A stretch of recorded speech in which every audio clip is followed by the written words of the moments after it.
нашите чести гостувания във Варна, Агоп Мелконян и Милана Садуров бяха големи приятели. И тогава, вероятно 79-та година, някъде началото, Милан имаше предложение да започне издаване на една нова поредица, коренно различна от това, което до тогава се издаваше. Като оформление, като съдържание, като илюстрации. Агоп естествено веднага пое предизвикателството и с Милан заедно започнаха да съставят някакви планове, какво може да се издава, кога може да се издава.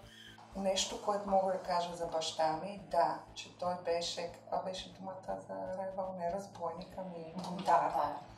Татко беше бунтар и за мен той е, как да кажа, искрата, която запали пожара Галактика. Защото има много хора, които участват в този проект. Той е групов проект с приноса на невероятно много хора. Но тази, как да кажа, тиха лудост на баща ми, който знаеш какво, може да стане. Сега ще си вкара енергията, ще си вкара. Това е, как да кажем, искрата. И това е частта, която аз бих се радвала да остане като част от историята на Галактика и колко беше важна за него свободата.